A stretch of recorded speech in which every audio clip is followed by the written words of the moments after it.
Hello, I'm Ron Canada. You may know me as Martin Benbeck from TNG, Chapok from DS9, or Fesek from Voyager. And you're listening to Trek Untold.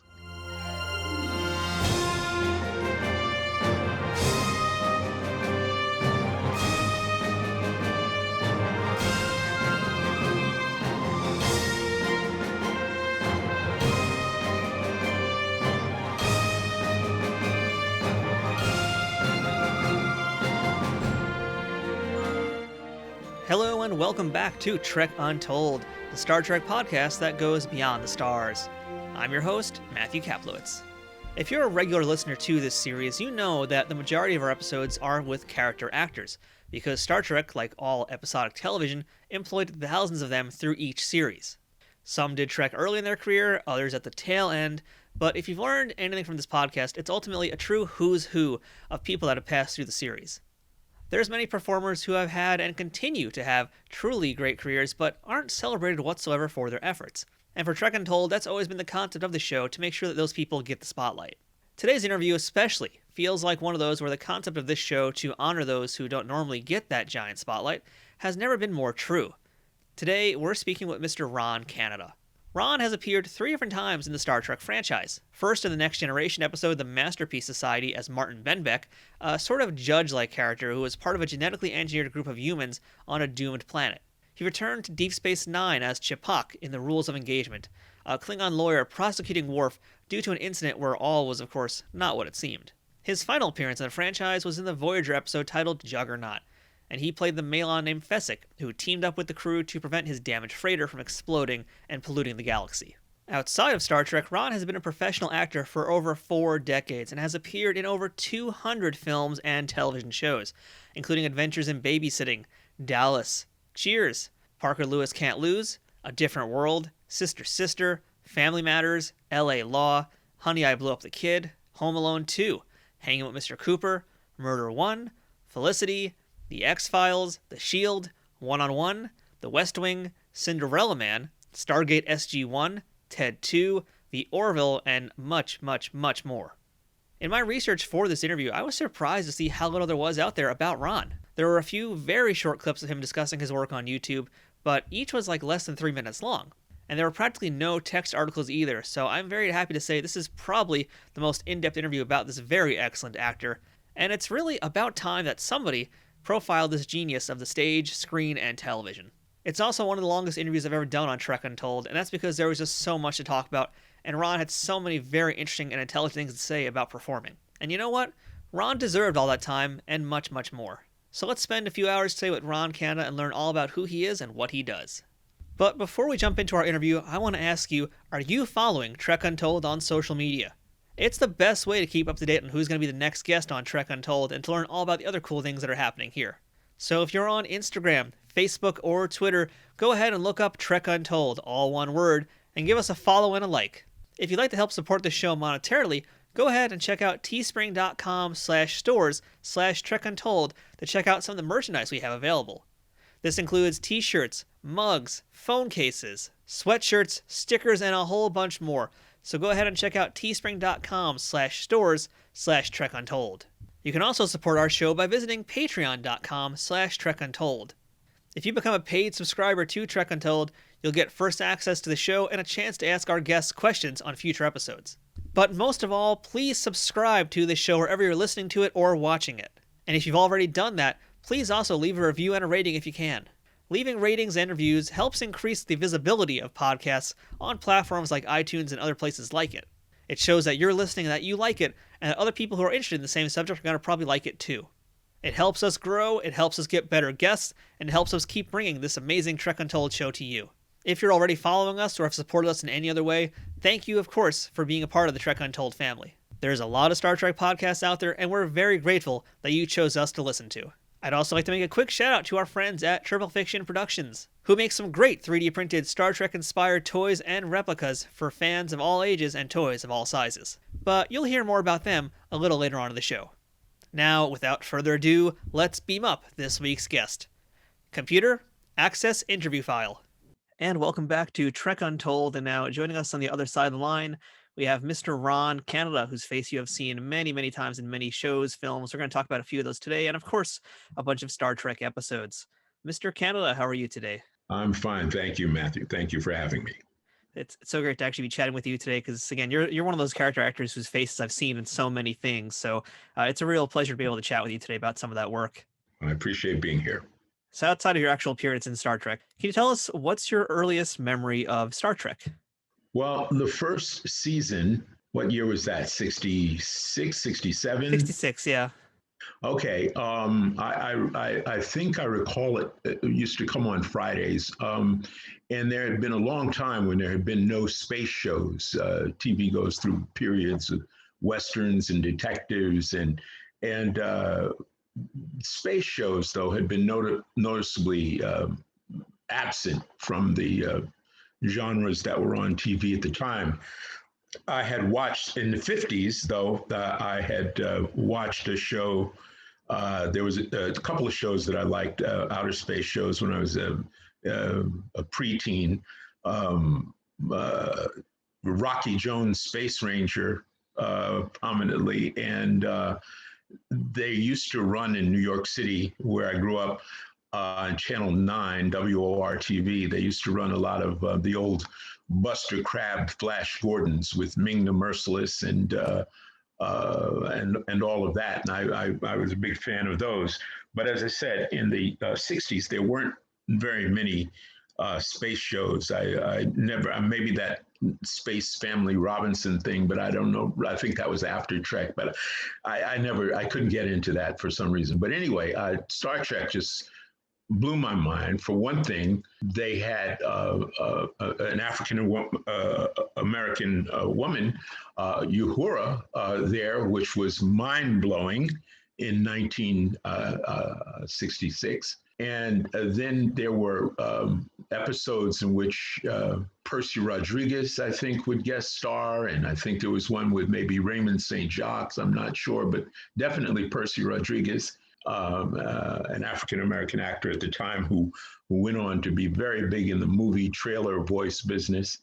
And an actor I got to know and would become pivotal in my career many years later, William Marshall, in his episode where he had the automated system controlling a starship, or that was installed in the Enterprise for testing. Anyway, all of that was extremely exciting on television, because other than I Spy with Bill Cosby and Robert Culp, there weren't that many shows that featured African Americans prominently in their cast. And so it was very exciting, and it was outer space. And I remember that me and a small group of my close pals then would, gather together often to watch it. I believe my memory seems to tell me it used to come on Friday nights, but I'm not sure. But I was just totally caught up in it and tried not to miss episodes in those first couple of the first two seasons, I guess. I guess there were only maybe 3 or 4, but the first. But I fell in love with the show almost immediately. That's great. Like your story about seeing someone who looks like you in Star Trek. It's not a foreign one either to a lot of Star Trek actors. A lot of folks we talked to, in fact, on this show, they felt very much inspired seeing someone that looked like them. It's a big deal. It was rare, I mean, the world was. I've lived long enough now to appreciate how much and swiftly the world has changed, and it's very hard for people, I think, maybe under 40, to understand, certainly people under 30, that the world that I grew up in, I was a teenager in 66, seeing people of color on TV. Oh, there was also George Takei as a regular, and, not playing, a sort of cliche character who couldn't pronounce R's and turns R's into L's and so forth. That was tremendous. Although there had been Asian characters in a series that I think Mr. Roddenberry wrote for, Have Gun Will Travel. I believe he wrote several episodes of that. And there would be Asian characters in that who were some portrayed as intelligent, dignified human beings, although at a lower social status. But that was, but the world I grew up in, for instance, there were no women pilots. There were no, there were very few women attorneys. There were no women firefighters. There were no women policemen. And I'm talking 1966. And so if you look at the world today, there was no openly gay anybody's doing anything. So yeah, this has been a tremendous change, societal change in 35 years. You mentioned already that you grew up in New York. I'm actually from Queens also, so I'm a New Yorker myself. I'd like to Mm-hmm. know a little about what part you grew up in, what your parents did for a living, and what little Ron wanted to be when he grew up. Well, let's see. Let me answer those questions in sequence. I grew up on 127th Street between 7th and 8th Avenue in a housing project called the St. Nicholas Projects. I was out of the front door of my building. If I could have walked in a straight line for 2 blocks, I would have walked through the back door of the Apollo Theater in Harlem. So very central Harlem, near the intersection of 125th Street and what was then called 7th Avenue. What did I want to be when I grew up? I didn't know. I at that time, as a little kid, I didn't know. I had no real ideas. Again, the field of opportunities to think about what one could be for someone like me, an African American boy, were a lot narrower than today, when a person of color can imagine themselves to be anything, including president or vice president of the United States. Again, this was a long time ago, so I don't think I had a very clear idea of what the future held. And my father was a longshoreman, what some people refer to as a stevedore, but I know stevedore is a particular title on a dock. My dad worked the New York City waterfronts for 50 years. He worked in Hoboken and in New York. When you see the movie On the Waterfront, and you see them all gathering to be picked there with Terry, with Marlon Brando's character, and you see, sprinkled in there, black guys. Those were portraying the persons that my father, that was his job, loading and unloading ships. He was particularly he worked for a long time on what was Pier 40 on New York's West Side, near the vicinity of Houston, Canal Street. I think it's at the end of Canal, or maybe just north of Canal. It was the old Holland America lines dock where the SS Amsterdam and the SS Rotterdam would dock in their transoceanic voyages. So I grew up with a picture of the Amsterdam on the wall, in my bedroom, a painting that he had brought home and put up in my room. So when did you first discover acting was something that you had an interest in? I was in high school, and my best friend at the time attended the High School for Performing Arts, which was located on 46th Street. It's back to being a school now. One time it was a firehouse, but the movie Fame, where Irene Cara sings, "I want to live forever." Well, that school was a real thing. Actors like Ben Vereen and Suzanne Plachette, two that come to mind, graduated from there. And my friend was a year behind Ben Vereen. Anyway, so I would hang out with him a lot because they had the most fun parties, and they were young actors, and they had the most interesting girls, and they were just a more sophisticated crowd. So I got exposed to these, teenage actor or wannabe actor people.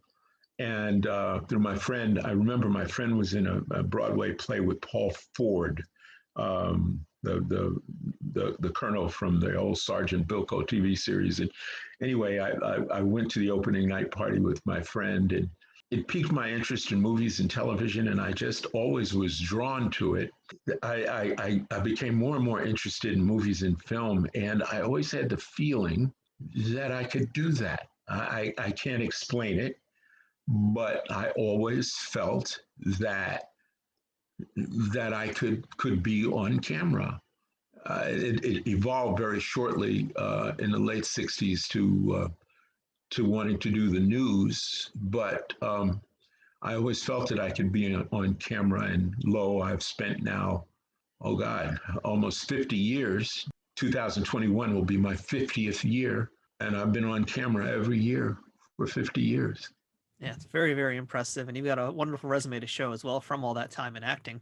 Do you remember what your first gig was that was ever on TV or on film? Let's see. Well, the funny thing was, strangely enough, back when I was a senior in high school, 1966, a magazine, a teenage magazine, I can't remember the name of it. Anyway, I somehow got commissioned to write an article, to visit a movie set and write an article about it. And the movie set was the set of Up the Down Staircase. I believe the director's name was Robert Mulligan, and it starred Sandy Duncan and Eileen Heckart, and it was set in a New York public school. And so as part of the experience, I got to be background in that movie, and that was really the very first time that I was in a Hollywood picture. There's one scene in that movie where I can be, well, I know where to look, but I can be clearly seen as Eileen Heckart and Sandra Duncan talk by the punch bowl at the high school prom, and in between them, I can be spotted there as a student. I was background at that time. But let's see, acting. There was where I actually got to say lines. There was a local television production in Washington D.C. Done at the Channel 7 there, WJLA, and I had a brief one scene part playing someone's boss or something. It was just one scene. It was just a line or two. That was my first time I spoke on camera, not as a newsman, but as an actor.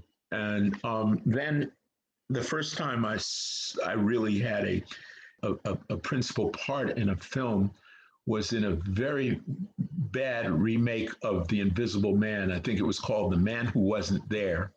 And it starred Steve, oh God, 3 Men and a Baby. Steve Guttenberg? Steve Guttenberg. I spoke my first lines to Steve Guttenberg. I played a guy who was out in front of a porno theater trying to hustle in customers. And as part of his misadventures as the Invisible Man, he came, there was some clue he had to get in this joint, and he came across me in front of the theater, and we had an exchange, and I think we slapped 5 or gave each other a pound, as we said in the vernacular, and he went on about his way. But that trailer, I later found out years later, was edited by a guy who directed me in a movie, Howie Deutsch, who I think directed a couple of John Hughes movies, but he directed me in a movie called Getting Even with Dad with Macaulay Culkin and Ted Danson, and he let me know he remembered me from that trailer, that he had cut the trailer for that terrible version of The Invisible Man. That was 1981, 82, I think, somewhere in there. But that's how I got my SAG card and became officially a member of the Screen Actors Guild. I had been a member of American Federation of Television and Radio Artists since 1971. because I've been, in the television news business. So I think one of the first times I can remember actually recognizing your face on TV was in Family Matters. And you did 2 episodes of that as Dave McClure, the man who owned the Mighty Weenie franchise. And you got to yeah, do, the genie of weenies. That's yes, right. the Genie of Weenies. And you got to do some scenes with Jaleel White and Darius McCreary. Do you remember anything Yes. about working with those guys? Oh, Darius is such a good actor, and I've often wondered why he hasn't seen more. He was first of all, he's such a fabulous young man, and I think he did. Yet I did see him in a very powerful couple of scenes in The Leftovers, the fantastic HBO series of a couple of years ago with some of the best acting I've ever seen on television uniformly. That starred Justin Trudeau and the great Carrie Coon and Regina King. It was a fantastic HBO series, and Darius had a couple of scenes. He was some kind of seer or visionary. He was wonderful. I remember him. What a lovely young person he was, and how professional he was. And of course, Jaleel was in the height of playing the Urkel character, and so I interacted with Urkel. We had a scene where he came to my house and to date my daughter. I think the actress's name was Tammy Townsend, and she. He broke some super expensive vase of mine or something. Anyway, people remember the episodes and they like them. And when you're a guest star and you got to fit into what's going on, and part of it is understanding why you're there. To create the texture around the money, the star, and Urkel was the star, and so we were able to do that successfully. I do remember, though, enjoying having more interaction with Darius and thinking very, very highly of him. And the funny thing was that at the beginning of that series, Reggie VelJohnson, it was meant to be a series, where he was the lead because he had achieved some fame in the first Die Hard movie. And they were building the series around him. He ended up playing the dad. And he ran into some sort of legal problems just before the show was to go on. And Hollywood always has replacements ready. And so I remember I went to an audition over at the studio. I think it was Columbia Sony, I think, where I auditioned for that dad role for the possibility, should they have to replace Reggie, which they did not. Good for him. And he went on to with Jaleel and Darius to have many years of success, which I begrudge him not. Because it was his role to begin with. I'm glad he escaped his difficulties and went on to be very successful. Absolutely. Reggie deserved it. I mean, he's the man that saved Bruce Willis and the Ghostbusters and had to deal with Urkel. So, I mean, that's quite a career in itself right there. Yes, it was. So, a film I'm a little late to the party with, but I just saw recently Adventures in Babysitting, and you were in that as well. And I want to mainly ask about that film because you worked in that film with Anthony Rapp, who's now Lieutenant Stamets on Star Trek Discovery. So I'm curious if you have any memories of working with Anthony. Anthony, sure. Anthony was a very outgoing, exuberant young man. I mean, that cast, if you look at that cast, many of us have gone on to quite substantial careers. As a matter of fact, I was just watching Elizabeth Shue as the boss on The Boys, which I've just started to watch. And she is, I think her name is Stillwell. She's the big corporate honcho leader. But Elizabeth, Bradley Whitford, who I went on to work with, Anthony, who was a redheaded kid with a kind of Buster Brown haircut, I think in the movie. I love your description. but Penelope Ann Miller, Lolita Davidovich, Vincent D'Onofrio from Law and Order fame. I mean, if you look at the cast of that movie, a lot of careers got started in that movie, including that was Chris Columbus, who went on to be the Grand Poobah of Harry Potter. That was Chris's first directing job. He had written Gremlins, and I think he had written Goonies, if I'm not mistaken, and he had written a remake of Breathless, and this was Chris's first chance to direct. And so we all launched each other. And I'm very proud of it. It's one of America's favorite movies. It's been enormously, enormously profitable for Disney.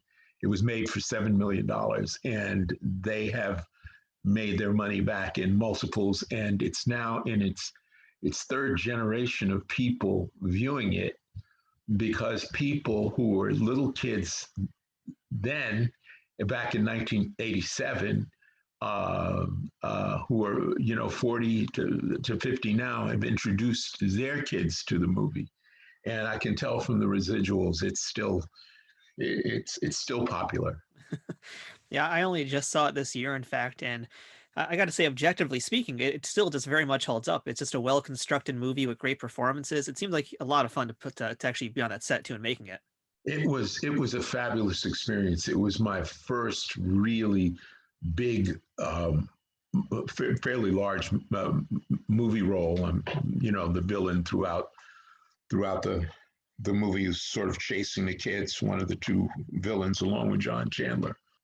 Chris gave me a fabulous ending to the movie. Anyway, that movie in the summer of 1987, you can look it up. We were number one at the box office for a week or two. That movie, Rising Tide Lifts All Ships, that movie opened up Hollywood for me and got Hollywood very, very interested in me. I owe so much to that movie, and to Deborah Hill and Linda Obst, who were the producers, and to Chris Columbus. And I'm proud to have worked with all of those cast members.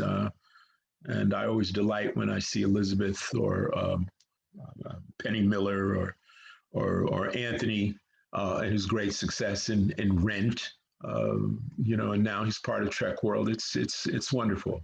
But Anthony was quite he was quite an exuberant and confident young kid. I think he was 12. I believe Anthony was just turning 13, going from 12 to 13 at the time. And he was there with his mom every day. Yeah. Did you ever get to visit him on any the Broadway shows you worked on? No, but I run into Anthony in the city a couple of times, and he's always very warm. I did not see Rent when it was on Broadway, but we have crossed each other's paths, and it's always good to see him, and it's great to see the tremendous success that he's had as an adult. Of the kids, I think he's had the most substantial career. But he's 13 years old, and he was being hit on by the credits call her Lolita Lola David. She then evolved into Lolita Davidovich, who was very much a leading actress in the 90s and the very early 2000s, and is still around and is still a wonderful actress. But she played the college girl that hit on Anthony, and that was something for a 12 to 13-year-old. Ron, I've got to ask you something about a little bit of a more schlocky movie, but it's we got to do it here. This is a geeky show at the end of the day too. But Sure. you were in Nick Fury, Agent of S.H.I.E.L.D. That's with David Absolutely. Hasselhoff. It's heralded as it's an early Marvel film, but it's not one that's very well regarded. You were Gabriel Jones, who I don't know if you're aware was actually the very first ever Black Marvel character. I did not know he was the first, but I did know when the Marvel comics came out. I told you I'm from the kid from the 60s, so I used to consume, Thor and X-Men and Nick Fury and all these characters and the Hoff. What a character! What a guy! He's a great guy, actually. He's an interesting person. But the Hoff was the last Caucasian Nick Fury. The Hoff, after the Hoff, Nick Fury became Samuel L. Jackson. People may not know that, but Much better choice. Yeah, Samuel's predecessor as Nick Fury was David Hasselhoff. And yeah, that was, we made it up in Vancouver, and it wasn't great. It wasn't a great script. You've seen it, you know what it was and what it wasn't, but it was a lot of fun because the Hoff is a lot of fun.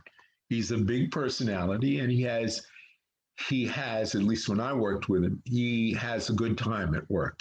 He believes in just, he's a happy warrior, or he was when I met him. And he was on top of the world, you know, he's the king of Baywatch Kingdom. And what I remember most was the time spent with him. He was a fun guy. The last time I saw him, we were getting ready, was on the set, was at base camp for TNG, and it seems like the Hoff had a scene that was cut from TNG. But that's a little trivia for your audience, I guess, to know that the Hoff was scheduled to appear on TNG.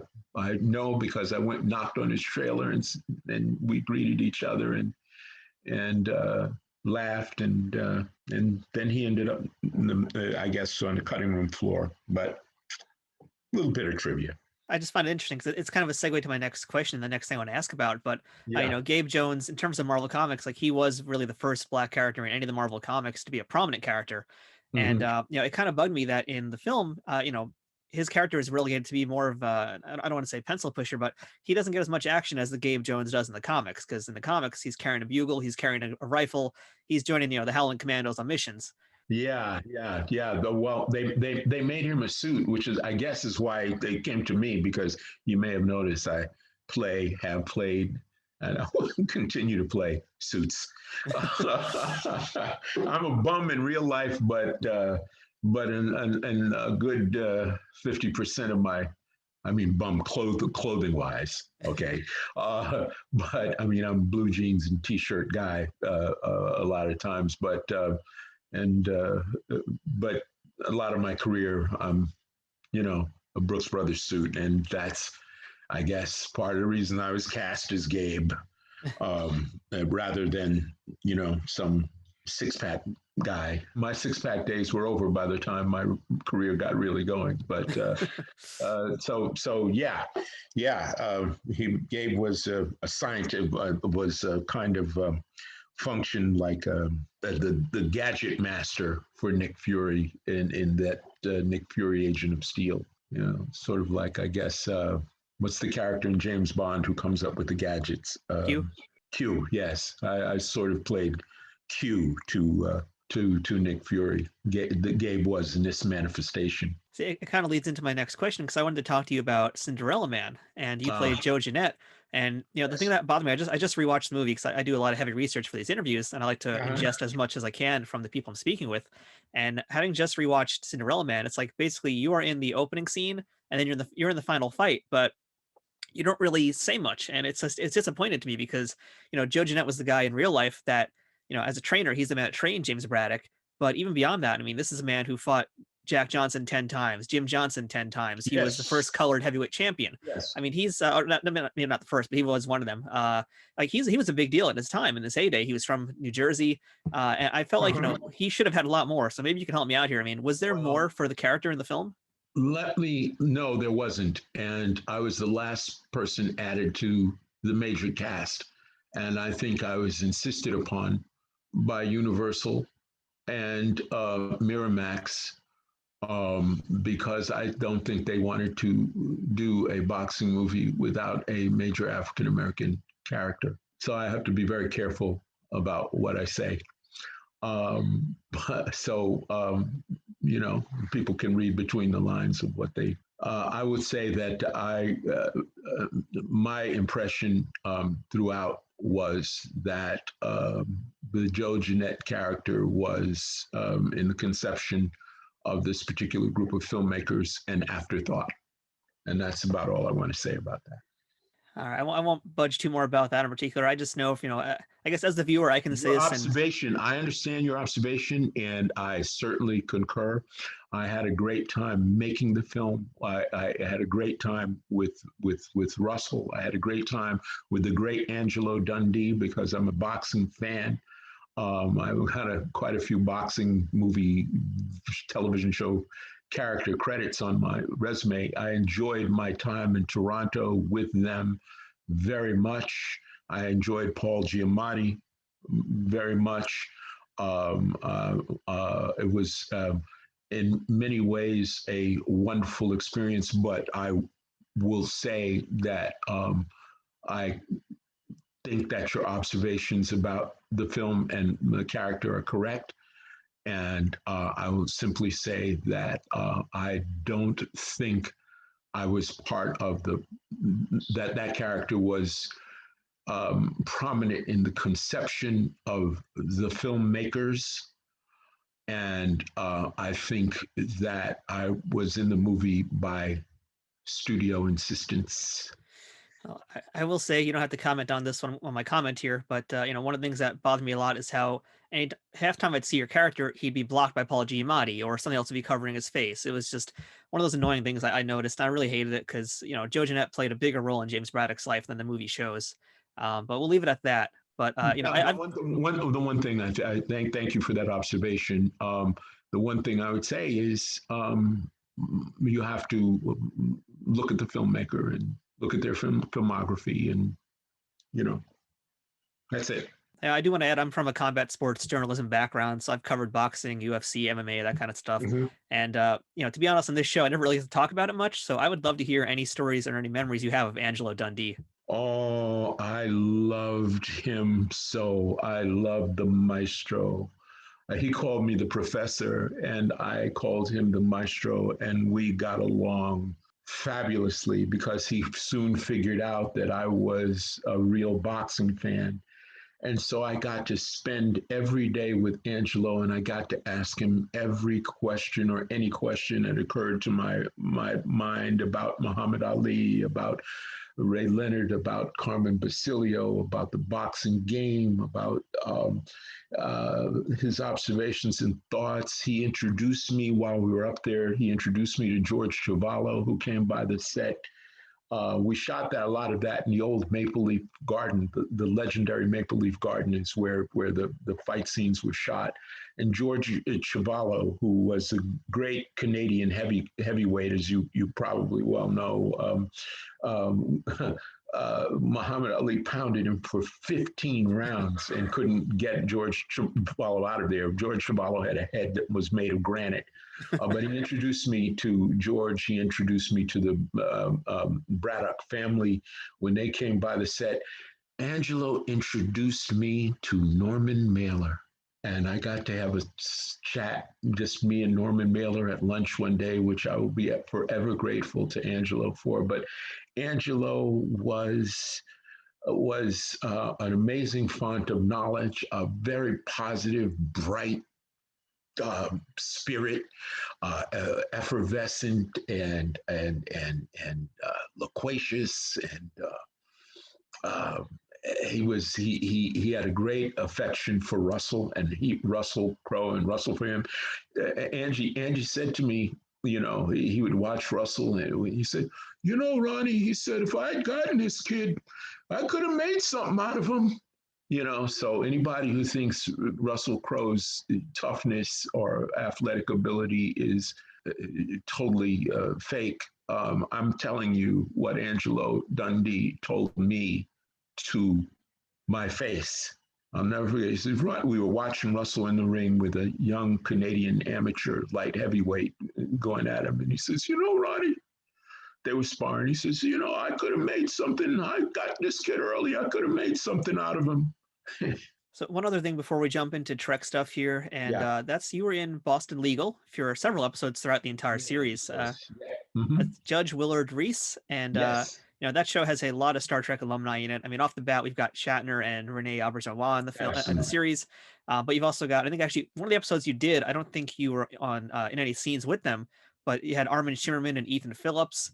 So I'm just curious if you Yes. have any memories of working with any of, either Shatner, Renee, or any Trek folk. It's funny. In preparation for this interview, I went back and rewatched my episodes, which I hadn't seen in years, because contrary to what people may believe, actors do not sit around watching themselves in movies. That way lies insanity, as in Sunset Boulevard. I'm ready for Uh, my close-up, Mr. Canada. yeah. So I hadn't seen these episodes I'm not actually watched full episodes. If I come across them, I might watch them for a minute or two. And then, because I was there. But I watched all the episode of all three modern Treks that I was in. And I was thinking about Renee, who passed away recently, as I'm sure your viewers know, within the last year, I think, Renee. He was a lovely, lovely gentleman. And he introduced me to the very interesting and unusual William Shatner while I was at Boston Legal. So Renee, who had been very warm and gracious and knew what it was like to be a guest star, had been very gracious and friendly to me, and we were walking across one of the secondary sound stages, and I saw Renee coming toward me with Mr. Shatner, who was apparently either headed to or from makeup. He had the paper towels all around his collar, which is the telltale thing that people have recently been in the makeup chair or on their way back to it. And Renee, we're walking toward each other, and he says, "Oh, Ron," he says, have you met Bill Shatner?" I said, "No, I haven't." I said, "Pleasure to meet you, Mr. Shatner." Marty, he says, "Bill, this is Ron Canada." And William Shatner, in one of the strangest encounters I've ever had, said to me, he looked at me and said, "And so am I," and proceeded on his way. I still puzzle it. What the heck happened there? He was unusual, to say the least. Armin, I knew from the episode of Deep Space Nine that I did. He was one of my witnesses when I played Counselor Chapok in the Deep Space Nine episode called Rules of Engagement, which is sort of a legal courtroom thing staged on Deep Space Nine. And so I knew Armin, and then Ethan I worked with on the episode I did of Voyager, which was called Juggernaut.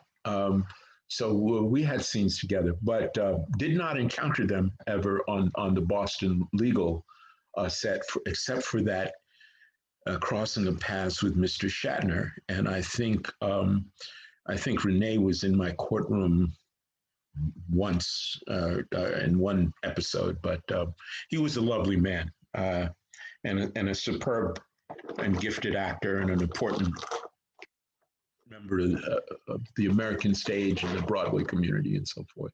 If I can help demystify the Shatner anecdote, I don't know if you're aware, Shatner is actually from Canada, so maybe that's why. Maybe he was confused or something. Maybe that was it. Maybe when Renee said, "This is Ron Canada," maybe that was the reason for his reply. It was an odd moment. It was strange. That sums up Shatner in one word: strange. Yes. He's, as I say, an unusual personality. Trek Untold will return momentarily. Trek Untold is brought to you by Triple Fiction Productions. If you're a Star Trek cosplayer looking for props, or toy collector looking to spice up your shelves, Triple Fiction Productions has you covered. Triple Fiction Productions produces affordable and unique 3D printed Trek-inspired products from the original series, Next Generation, Deep Space Nine, Voyager, Enterprise, and the movies.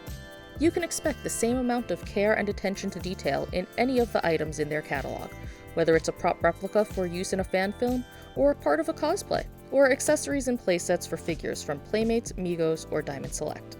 Own your very own tricorder or phaser rifle with working lights, the bridge of the Enterprise E for your Playmates figures, or any other item from countless species and ships from the Star Trek universe.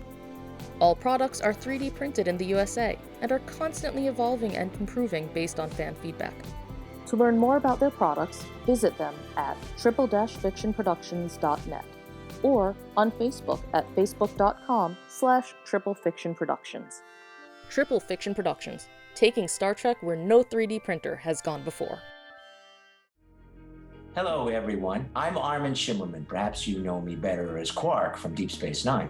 As your favorite Ferengi, I'm here to promote a sale. It's not self-sealing stem bolts, but my new novel, Illyria. And the first book is called The Betrayal of Angels. Some of you may not know that aside from being an actor, I'm also a novelist. My newest novel is a mystery set in 1583. Its heroes are the historical characters of John Dee, who was a spiritualist, a book collector, and a spy. With him is an unsuccessful playwright named William Shakespeare. Their mission is to investigate a nobleman who happens to be Count Orsino from Shakespeare's Twelfth Night. The book employs comedy, history, and fantasy to tell a page-turner of a story. It reads a lot like Sherlock Holmes, or like one of my favorite shows, Homeland. Please check out my website at www.arminshimmerman, get the name right, .com, or you can get it directly from my publisher at www.jumpmasterpress.com. You can buy it either as a paperback, a hardback, or an ebook. So why don't you check it out and judge for yourself? Or better yet, give it as a gift to someone. I know they'll appreciate it. Disclaimer, no latinum accepted. We now return to Trek Untold. All right, so Ron, let's beam into our Star Trek discussion, and let's kick things off with your first appearance of 3 in the franchise, and that was in TNG. You were in the episode The Masterpiece Society as Martin Benbeck. Yes. So do you remember much about the audition process for that show? Had you auditioned for Trek previously? I think I probably had Junie Lowry Johnson and a partner, I think David Surma. They were an office. You know, in an actor's career, you have offices that really like you. You have casting directors that champion your career, that they really believe in your talent, and they call you in again and again on different shows. Sometimes they'll call you in multiple times on a show, especially if the producers respond to you, but you're not quite right for one role. They'll keep bringing you in. And Junie Lowry Johnson, there's a good chunk of my career that I owe to Junie putting me in the room with the producers. So I don't know if it was the first time or maybe it was the second audition that I went in on Trek, and I got Martin. And I don't remember, there are at this point thousands and thousands of auditions.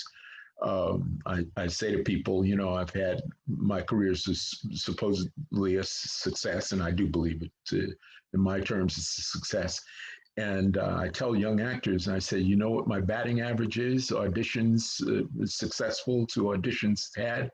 I said, I bat a solid .100. And I said, that's a very good average. That's an actor's life. So there are a lot of auditions. I don't remember that one particularly. I remember doing the show, though. And I looked at the work today, and when years pass, it's not so difficult to look at the work. And I went, oh, that was okay. That was okay. And I was remembering Day Young and the actor John, who played the lead, and that was the first time I worked with Patrick, and Patrick and Jonathan Frakes and Levar. Yeah, good memory. So let's talk a little bit about Martin, because Martin is a character who's basically just angry all the time. But the way that you're acting as the character, Martin's angry on a scale of 1 to 10, and your body language and your cadence, it very much informs the audience of what level of rage he's on.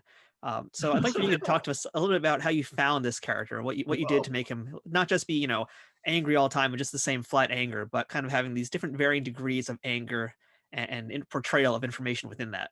Well, you're right. He's got Martin's hair was always on fire, but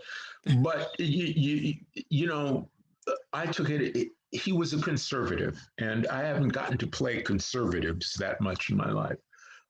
He was a political conservative in the small c sense. He was trying very much to maintain the status quo. He was tasked. His reason for being was to protect the status quo, the rules. And the rules were being threatened at a level that he had never encountered before. And he had never seen this level of violation. And the leader of the planet, I don't recall John's character's name right now, but the leader of the planet, Martin is a close advisor and a counselor who's used to being consulted. And I just started from, well, these guys have worked together. They're together in every scene. They're talking in a very personal way to each other. So I assumed they were colleagues. And there is a kind of anger or when we lose temper with those we know best, or we're disappointed with those we know best, there's a different coloration to it. And so it wasn't always anger. Sometimes it was just disappointment. At other times it was desperation to get him to see the light. And my fury was more most directed at the invaders, the violators, the people who had brought us the problem. But I was still trying to win him back, to get him back to his senses. I was trying to deal, there was some in a way with him and Day Young's character, with tough love. So, it's my job.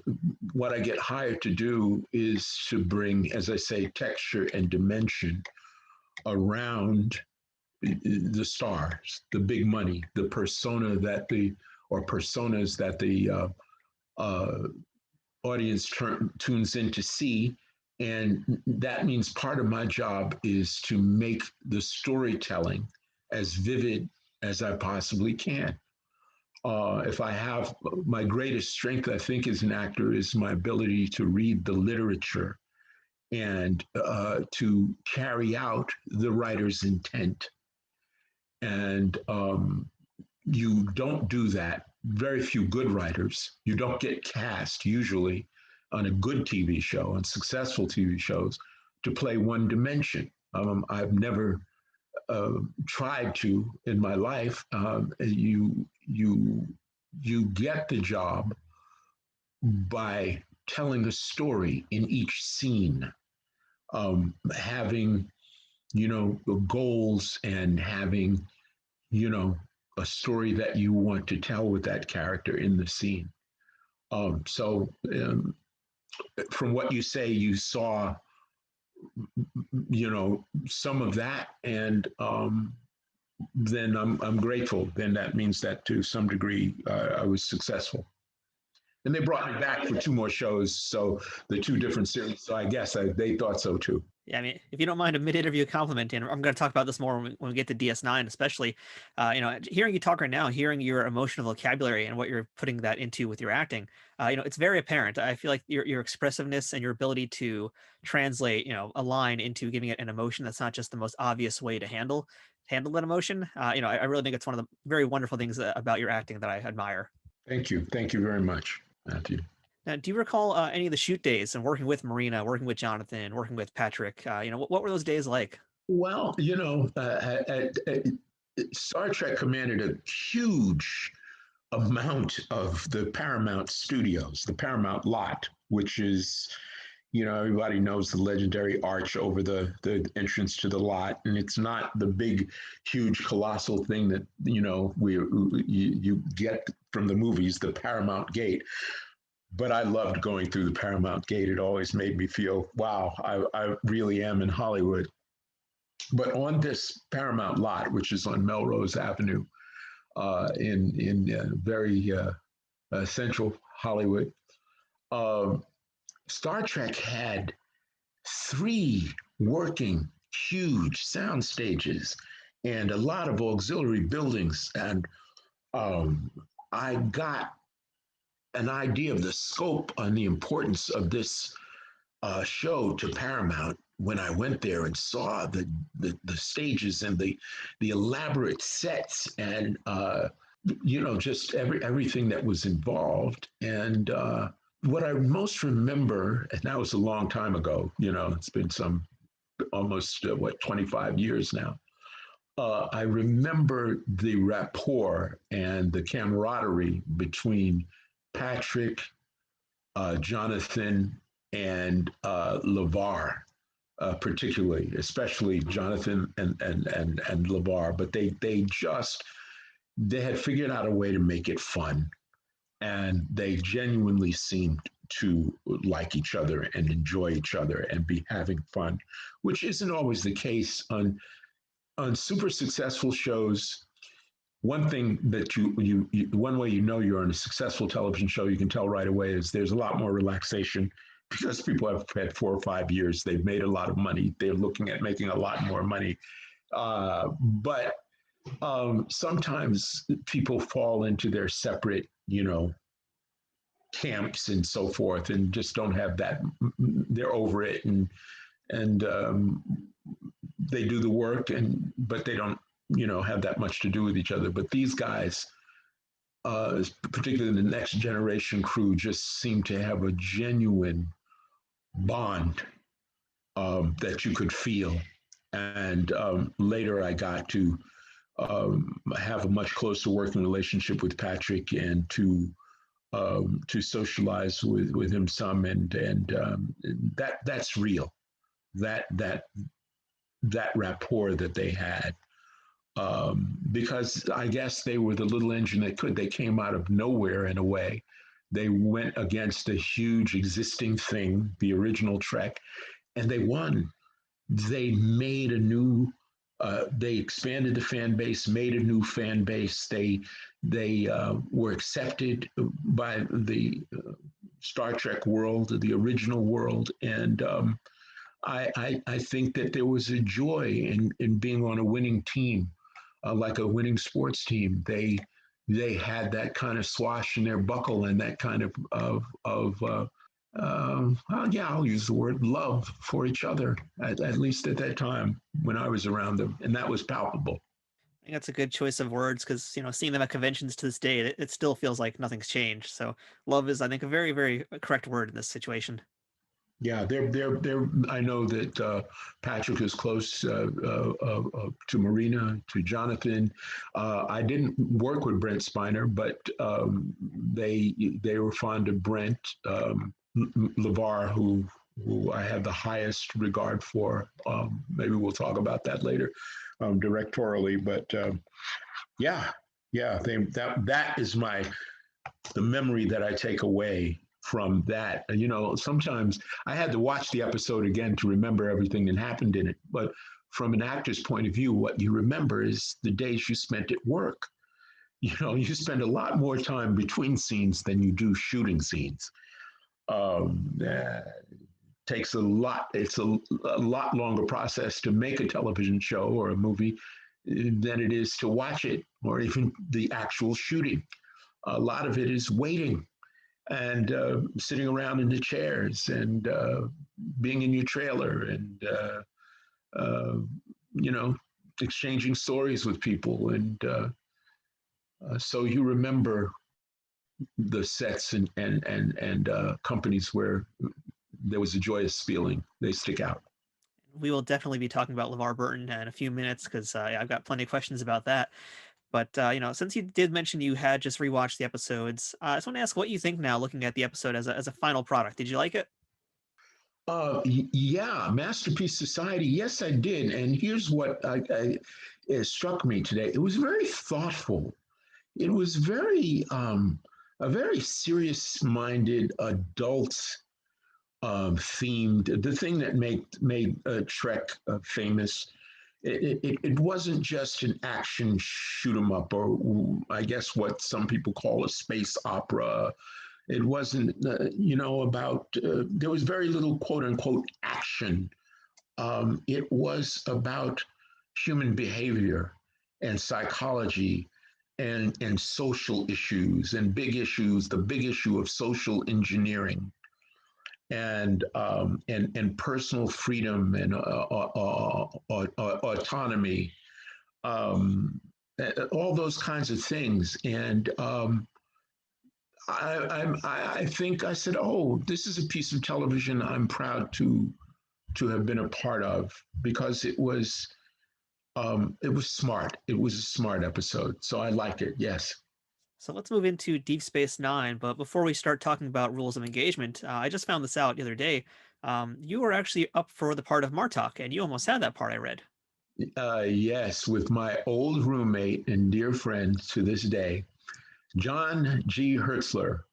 I've had very few roommates in my life, but there was a period in 1977, 78, where I lived in a house off DuPont Circle in Washington, D.C., with three roommates, two gals, and John, who invited me to join them. They had an opening in the house and invited me to move in there with them.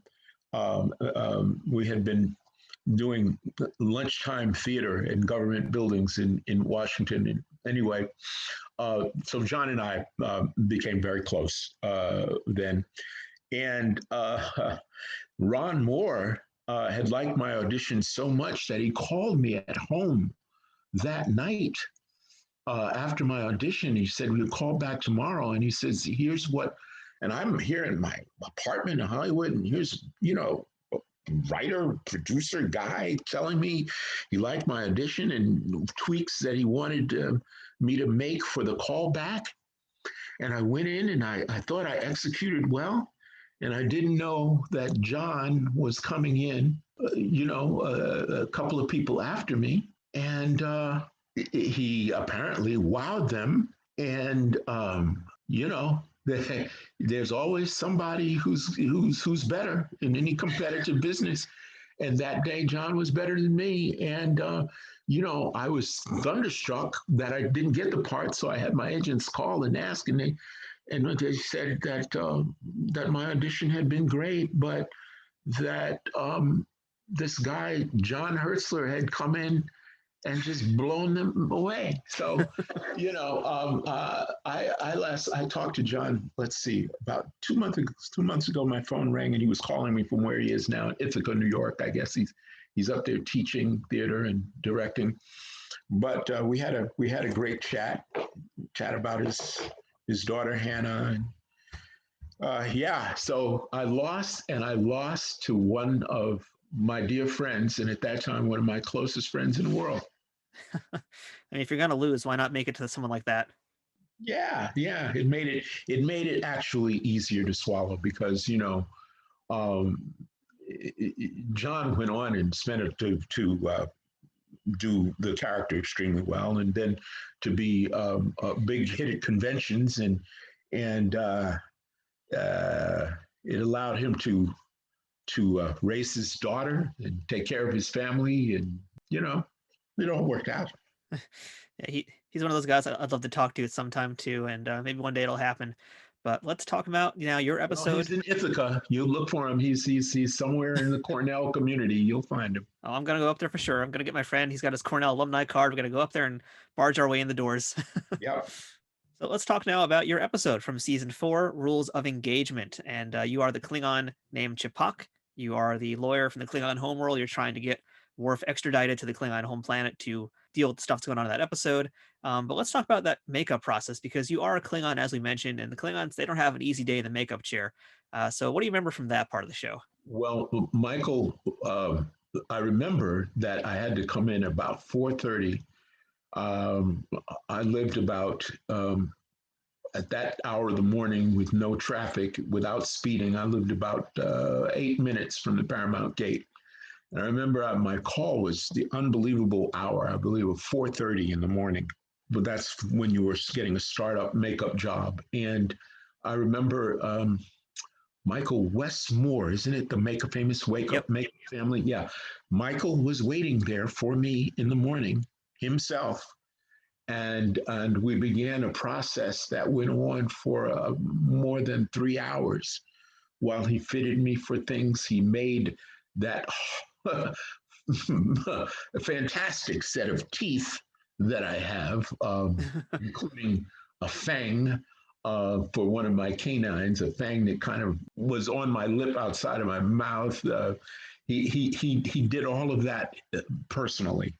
From then on, it was handed over from, I think he did the second day. And then from then on, I was in the hands of the assistants once it had been worked out and perfected.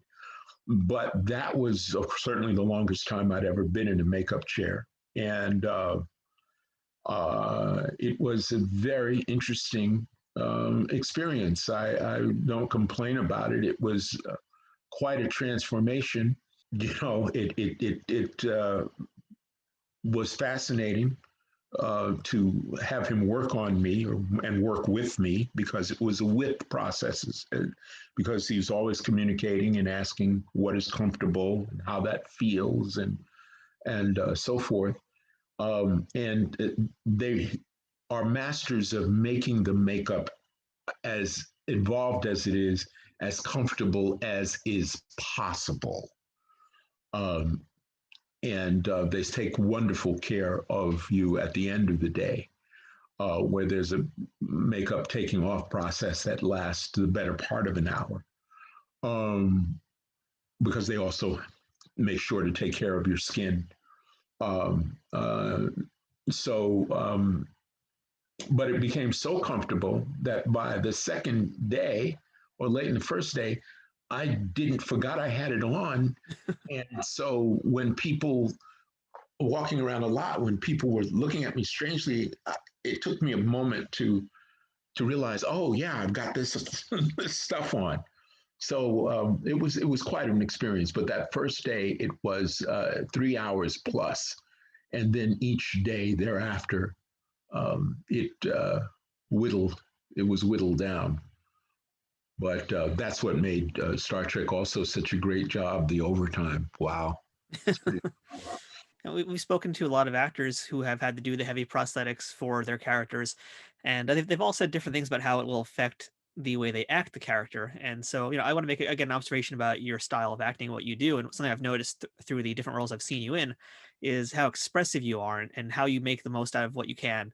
And depending on the language of the scene, depending on the language of the show you're on, how you adapt it for that. So, in the case of Ch'pak here, there's a lot of body language because you can't exactly use your eyebrows as much. You can't really use as many facial expressions. So you're using a lot more body language that I picked up on. So I noticed that Ch'pak is usually very hunched over. His hands are always clutched. There's a lot more with the hands in this episode in particular. But yeah, I'd love to hear a little bit more about how you chose to approach this character, not just speaking the lines, but becoming the character. Well, it's funny you talk about the expressiveness.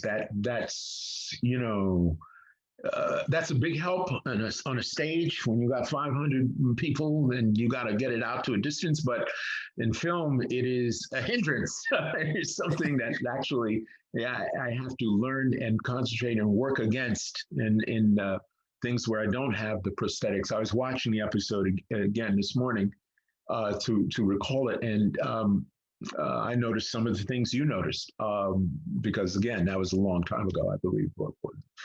1996 or 7 or something like that. So there have been many performances in between. So I had to refresh my memory.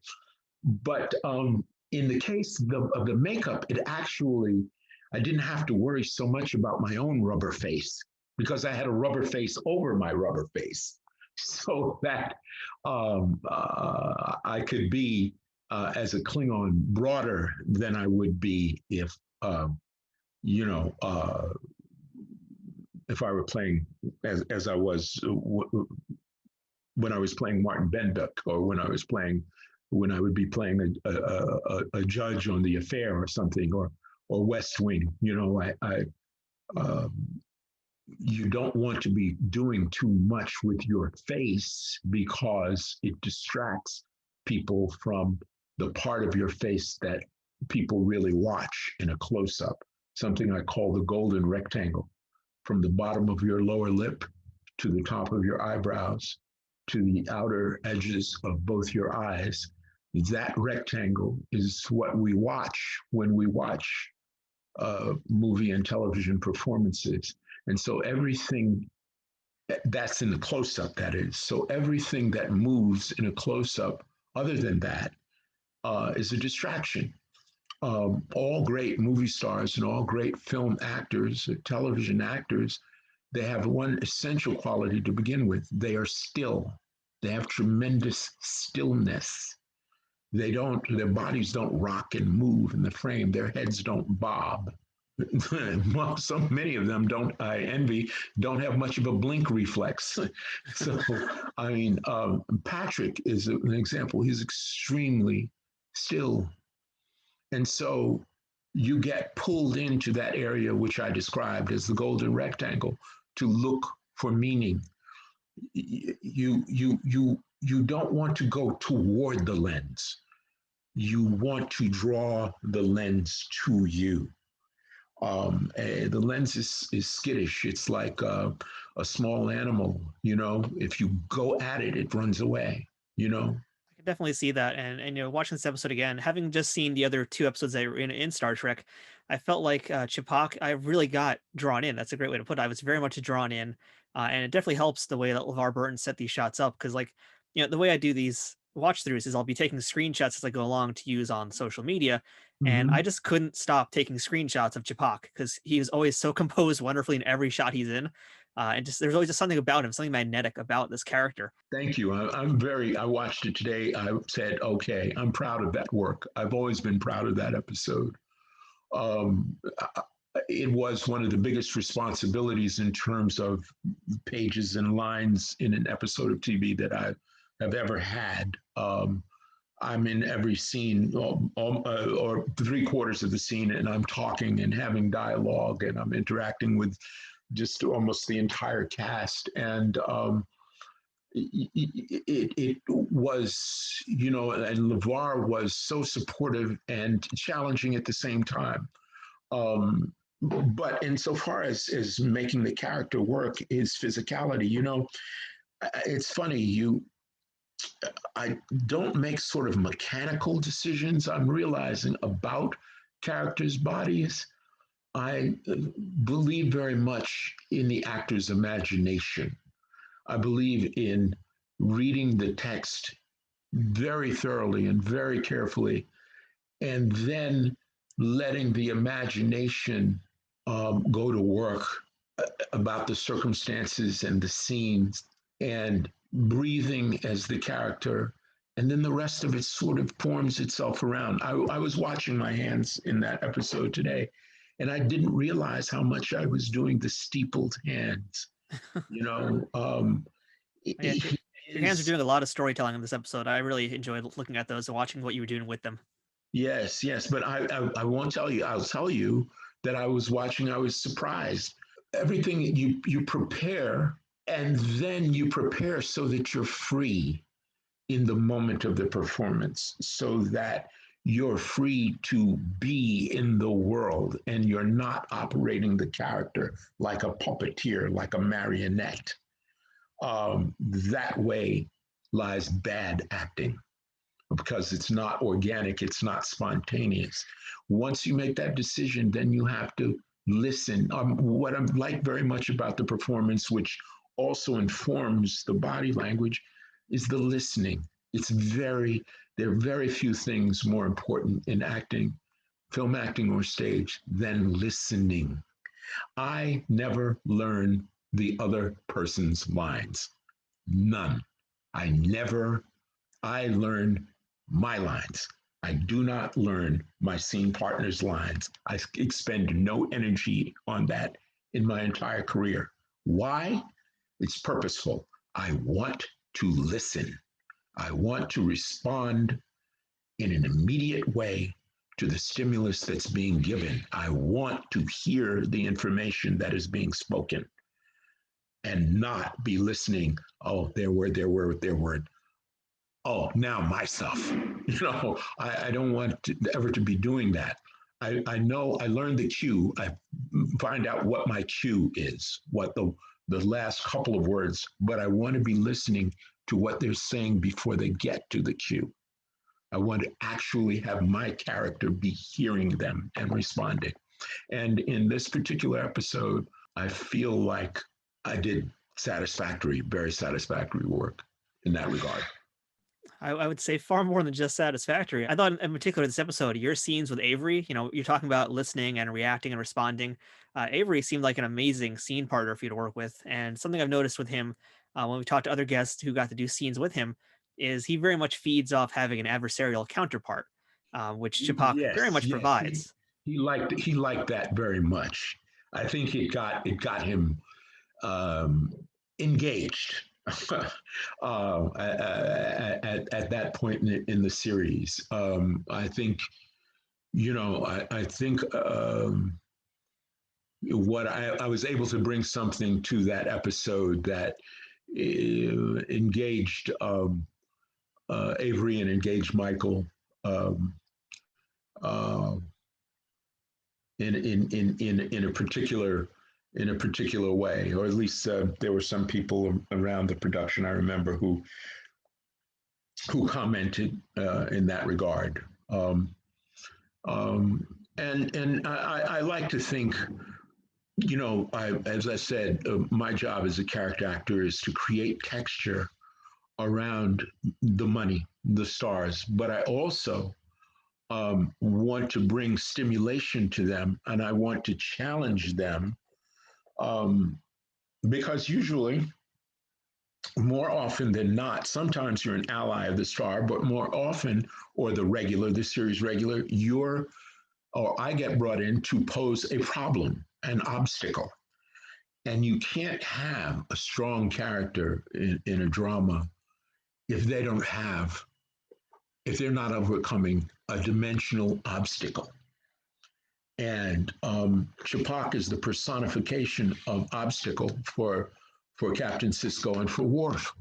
And so the more dimensional I could make that, or in any role, in any of the shows I appear in, or films I appear in, the more that actor gets to bloom.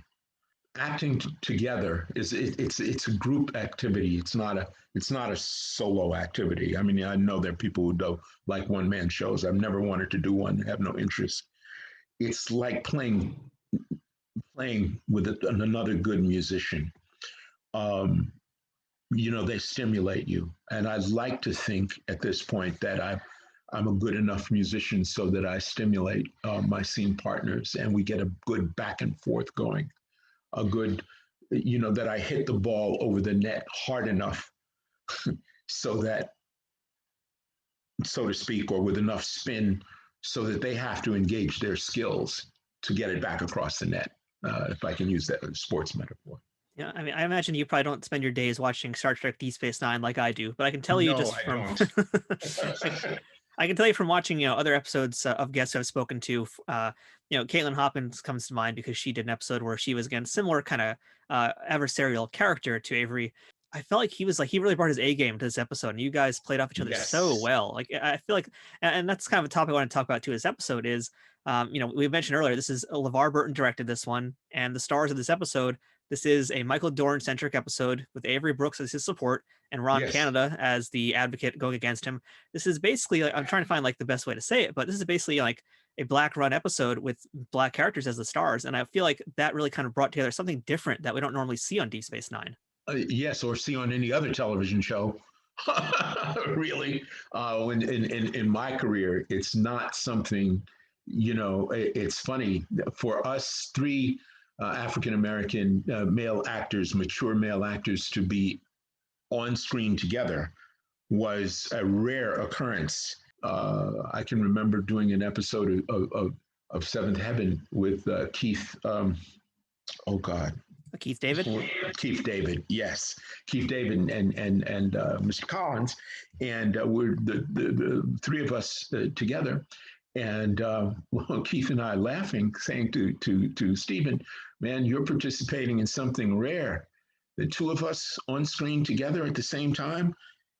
This is a rare thing, and it is in fact the one and only time you will ever see Ron Canada and Keith David, who are contemporaneous, who are friendly colleagues, and whose careers are contemporaneous almost completely.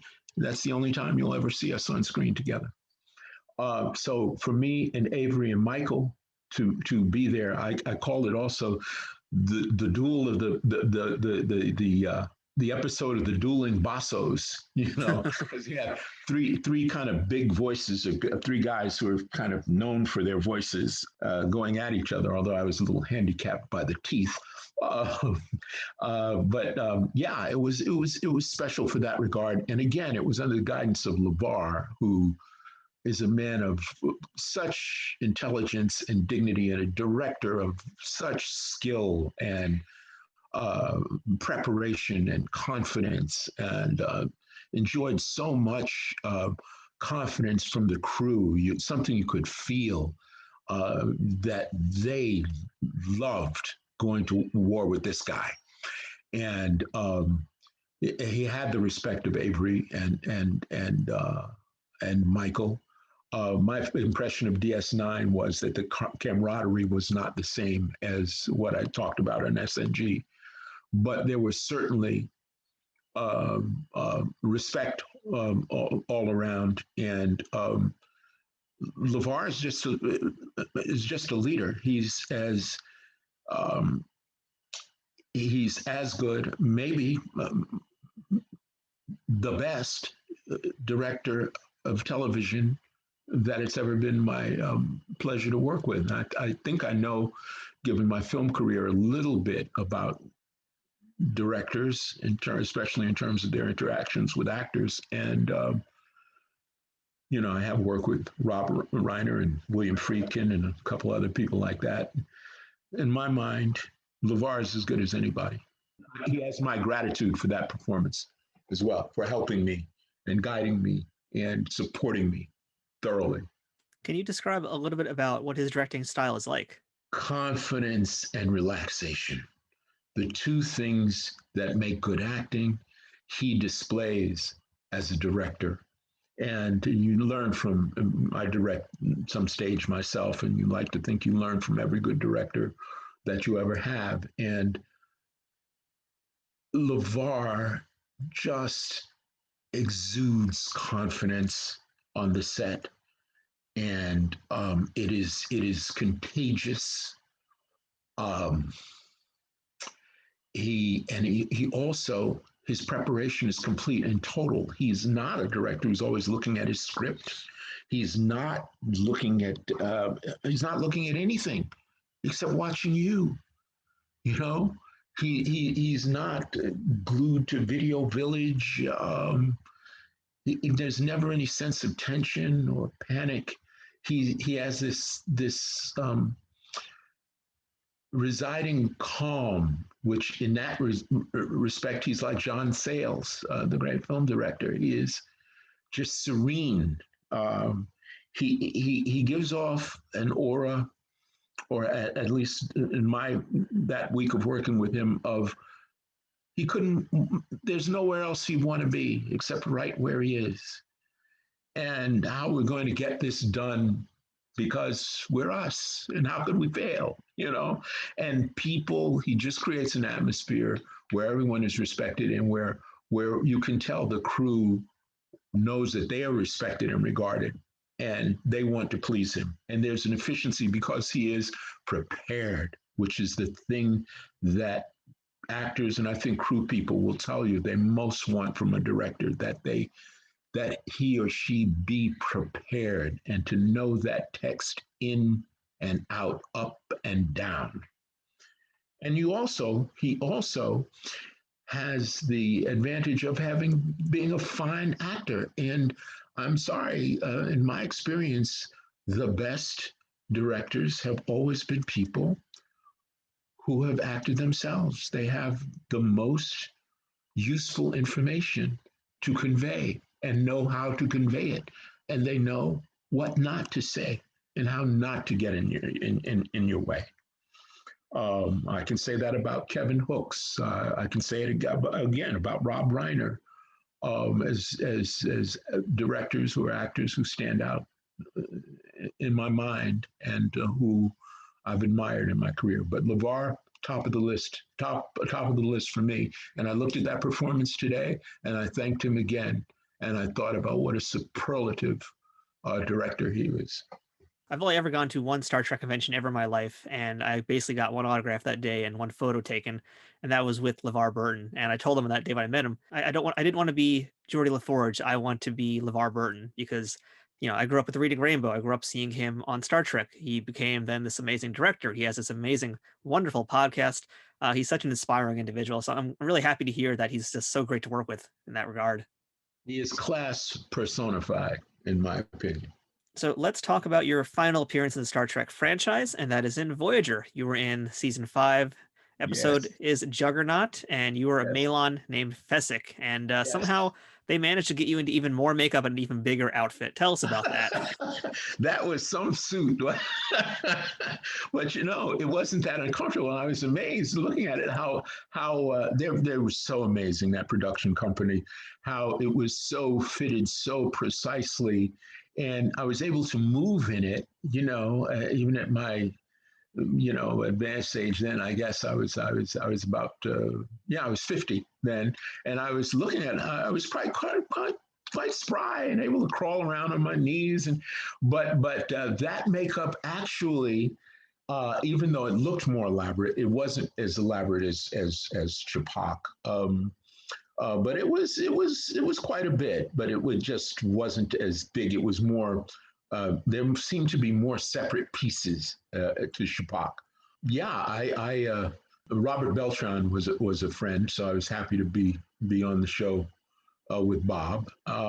And I was happy, again, watching the episode and remembering it, and watching the 3 in a row. I was happy at the differentiation between the 3 characters and how very different Fesek was from Chapok. He was a much gentler soul, and I was quite satisfied with the effort with him as well today when I watched it. I would have been more distressed had I watched it, after the first time, or had I watched it 2 months after doing it. It's the more proximate you are to the performance, it's the harder it is to see the performance and to be to gain some objectivity about it. But that was a very interesting, again, a big responsibility. What I liked about Trek World, as you can see, especially after Martin Benbeck, Big Rick Berman, and became comfortable with me having big responsibilities in episodes, and I'm very proud of that, because Star Trek was demanding. You had to be able to handle dialogue. That's why so many actors with classical backgrounds are all over the Trek universe, because you learn to speak, to do the Greeks, and you learn to do Shakespeare. You have the necessary muscle, vocally and mentally and linguistically, to be able to handle the dialogue, which is demanding. You got to take that, a lot of techno talk, and make it sound like human speech and like it's every day. So yeah, it was fun. Speaking of demanding, this was a seemingly very physically demanding episode. Like you said, you're basically crawling around in some parts while you're doing dialogue. You're crawling around through tunnels. It's very dark. It's very smoky. A lot of steam. Yes. I read Ethan Phillips said this is like a really challenging episode to film because of everything going on. And I know Roxanne had to do a lot of ADR for this episode due to all the noise. What was the experience like filming this episode? It was vigorous. I don't think I could have done it today, or there would have been a lot more stuntman doing scenes. Like I said, it's 20 years later. It's no secret, I'm 71. It's all over the internet. Back then, I was about 50. It was demanding. It was challenging, and it was a lot of it. The set was very dark, actually. A lot of that stuff on the bridge and the steam and the, I don't know, dry ice or whatever it was they were employing, the lots of smoke, and it wasn't always easy to even see the other actors. And it was fun though. Talk about adversarial, working with Roxanne, who has become quite the director of television. I'm sure, as many of your people who follow your show know. We went at each other in a pretty interesting way, and I like to think I created again a challenging texture for her to go against, her and Kate Mulgrew, and which were basically the people that I did the scenes with, and a little bit with Bob before his character gets conveniently knocked out to leave Roxanne in charge of the situation. Yeah, this episode was a lot more like the movie Aliens as opposed to an episode of Star Trek. It's a pretty different type of episode. Yeah, it's much more action. I would say I was looking at the 3 episodes, and I would say the first one was a think piece, the Masterpiece Society. I'd say the second piece was a courtroom drama, the Deep Space Nine, and this third one was action. It was action. So you've gotten to work with on screen Patrick Stewart in TNG, you got to work with Avery Brooks on DS9, and here you are with Kate Mulgrew. Yes. So what would you say would be the differences between those 3 Starfleet captains and working with them as scene partners? Well, they're all superb professionals. Like you get to a certain level, and especially you're on a television show. You're a guest star, you have to step onto the moving train. And what you're expected to provide, along with the artistic stuff, the texture, is efficiency. You have to gain those people's confidence immediately, that they know that you're not going to be blowing takes and slowing production down, and you're not, you can be trusted in scenes, that you're equal to the job. And I think I was able to establish that in all 3 cases. I only had the one last scene with Patrick, and where he comes down to the planet, etc. But I think I made a good enough impression on him that we ended up doing quite a bit on stage together later on.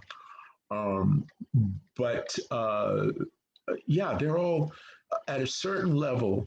You're in the major leagues. And if I can use, again, a sports metaphor, if you're in the major leagues, whether you're in the all-star or in the starting lineup, or you're the kind of guy who comes off the bench for 100 games a year, 300, 400 at bats, you're expected to be able to hit a fastball. Everybody in the majors can hit a fastball. And so they all quickly came to understand that, and they all are consummate professionals. And they knew that I could do my job, and that's what they expect. They have pages and pages to learn for next week. They had multiple scenes to do. In Kate Mulgrew's instance, it was one of those, a light week for her, because she only has 2 or 3 scenes in the show. So that's the way on a long-running series that you give your lead a kind of a semi-week off, in that they don't have to carry such a burden, because it's very hard work. It's very hard work to be a lead on a television series for 20 plus, the way they used to be, 20, 22, 26 episodes. It's hard. You're there 10, 12-hour days. You're handsomely compensated, but there's a tremendous amount of work that goes into it. And my hat's off to those people, and I'm grateful for them. And I just try to enhance what they're doing to fit into the groove of what the show is about, to deliver what I delivered in the audition room, and keep the trains moving and get the pages shot every day. So, Ron, you've given us a lot of great lessons today, and we're going to talk in a few minutes about the acting department, the classes that you run in New York. But I'd like to kind of, I guess, show a little bit more about your teaching knowledge here. And I heard an interview that you did a few years ago where you were discussing playing the intentions of a character on screen to use that as an effective tool to portray a character. So, using your 3 different Star Trek appearances as examples, can you kind of tell us about that concept of acting with intentions and finding intentions of a character? Oh, well, everything starts. I always say, if it ain't on the page, it ain't on the stage. I'm not a creative artist. I don't make up lines. I read. I like to think I read extremely well, and I read with a background that's informed by a lot of great dramatic literature and literature in general. So, and I have a good imagination. So, overall, the overall intention, you have intentions within scenes, and intentions within lines, scenes, and then the overarching thing, what your character is trying to achieve overall in the script and the storytelling, which is the most important thing. The story is more important overall than your individual character. I think there's a trap that sometimes young actors and sometimes American actors have fallen into, of thinking that our quote unquote character is more important than the story. I have come to feel over time that the story is the thing, the play's the thing, as Bill Shakespeare said. So my overall intention, for instance, in Masterpiece Society, was to conserve, to save, and your intention should be expressible in verbs, preferably. Your acting, you should act with verbs. You should be able to describe what your character is trying to do in a scene with a verb. So I was trying to conserve in Masterpiece Society. In Deep Space Nine, very simple. I was trying to win. As my character says at one point, it's the fight that matters to me. I don't care. I'll defend. If I get Worf back to the Klingon planet, I'll defend him, because what I live for is the battle. I love that Chapok voice.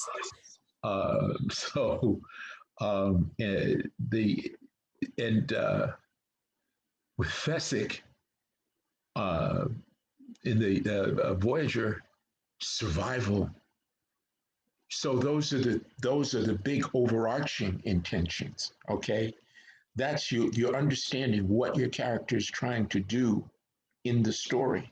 Okay, and then you go scene by scene. You just, what am I trying to do in this particular scene? There's a scene you talk about in Masterpiece Society where there's so many different levels of anger, but there's one scene in particular where I'm talking to, I believe the character's name was Adam, the actor's name was John Snyder, the leader of the planet, and I'm talking to him about what he's putting at risk. I'm not chastising at that. There's the scene where I was pleading with him. I was pleading rather than I wasn't trying to use a hammer on him. I was the overall intention in the scene the main intention in the scene was please. That was the most subject. Please don't do this, rather than demanding that he not do it. That's the kind of thing that I'm talking about. And you have to know on any scene what does my character want? That's a very basic question. What does my character want in this scene? And then what's stopping him? It's usually your scene partner, the other character, right? That's where we get the drama, the conflict. And what am I going to do to this person in order to get what my character wants? That's fundamental of acting. If you're not dealing with those things, you're not going to be effective. And now, what techniques you use to get there, that's a matter of choice. That's your toolbox and your training, and your homework. But in order for us to have a successful scene, we both have to be doing those things. And it won't work if only one of us is doing it. And when scenes really crackle and are memorable, if it's B.D. Wong and Michael Christopher and Mr. Robot, it's because they're both doing the things that I'm talking about. That is a great lesson. It's all about the fundamentals with really anything that you do that you try to master in life. Using boxing as an example, because I know you're a combat sports guy too.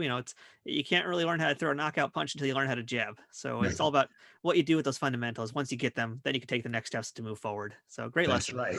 Jab and balance, right? Yep. All about the footwork, but that's a different episode altogether.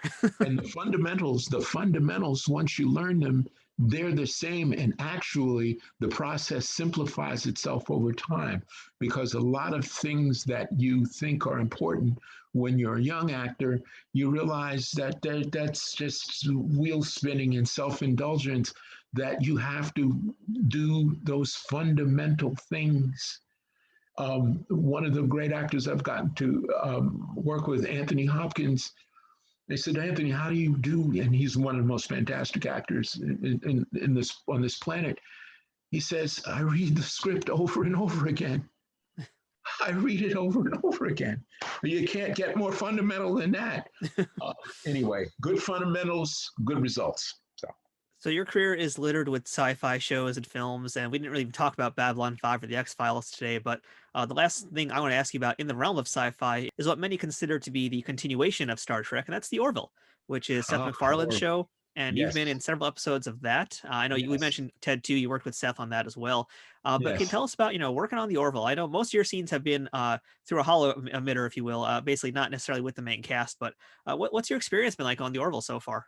Well, I loved working on the Orville because Seth is so clearly and obviously a fan. You probably noticed Brandon Braga is there in a supervisory capacity as well.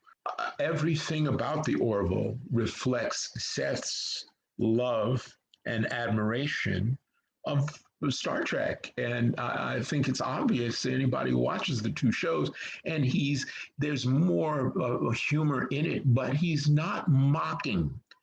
He's not doing Galaxy 5 or 9 or whatever. He genuinely loves it. And he has so many Trek persons. The last episode I did was directed by Jonathan Frakes.